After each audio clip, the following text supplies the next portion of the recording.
خواب میں میوہ دیکھنا یا اس سے متعلق کچھ دیکھنا۔ حضرت ابن سیرین رحمۃ اللہ علیہ نے فرمایا ہے کہ میوہ جو ترش اور شیریں ہے خیر و منفعت پر دلیل ہے، اور جو میوہ کھانے میں خام اور ترش ہے بیہودہ اور سرد باتوں پر دلیل ہے، اور انگور سیاہ اور آلو اور زیتون غم و اندواہ پر دلیل ہے، اور اگر دیکھے کہ درخت پر سے میوہ چنا ہے دلیل ہے کہ اسی قدر کسی بزرگوار شخص سے مال حاصل کرے گا، اور اگر دیکھے کہ بیٹھ کر کسی درخت سے میوہ چنا ہے دلیل ہے کہ جو کچھ پائے گا حلال اور شائستہ ہوگا، اور اگر دیکھے کہ درخت پر بغیر ہاتھ ڈالے میوہ گرا ہے دلیل ہے کہ بغیر رنج اور مشقت کے اس کو مال حلال حاصل ہوگا، اور اگر دیکھے کہ درخت سے کچھ میوہ لیا ہے اگر موسم کا ہے تو کچھ خوف نہیں ہے اور حلال روزی پر دلیل ہے، اور اگر بے وقت ہے تو اس کی طویل خلاف ہے۔ حضرت دانیال علیہ السلام نے فرمایا ہے کہ جو میوے موسم میں خواب میں دیکھے اور کھائے دلیل ہے کہ اسی قدر مال حاصل کرے گا،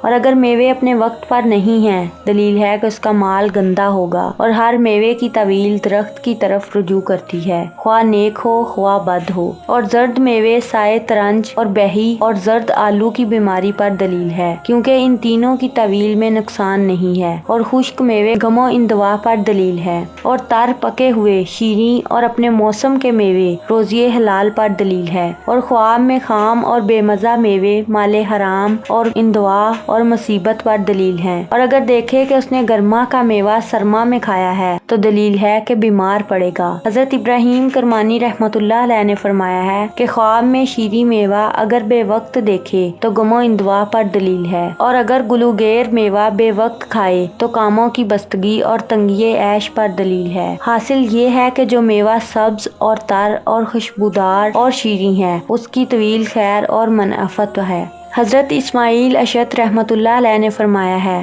اگر دیکھے کہ میوہ بیچتا ہے جو کوئی لوگوں کا پسندیدہ ہے دلیل ہے کہ کسی بڑے کام میں مشغول ہوگا، اور اگر میوہ ترش اور بے مزہ فروخت کرتا ہے تو غم و اندواہ اور رنج پر دلیل ہے۔ حضرت جعفر صادق علیہ السلام نے فرمایا ہے کہ خواب میں میوہ فروش اگر عمدہ اور شیریں میوہ فروخت کرتا ہے تو بہتری اور خیر پر دلیل ہے، اور معبر کو چاہیے کہ نیک و بد اور جنس اور ناجنس کو جانے کہ کس کا کس طرح بیان دینا چاہیے، اور ہر ایک کے خواب میں فرق کرنا چاہیے اور تب طویل بیان کرے تاکہ اصل سے خطا نہ جائے، اور اللہ تعالیٰ ہی بہتری کو خوب جانتا ہے۔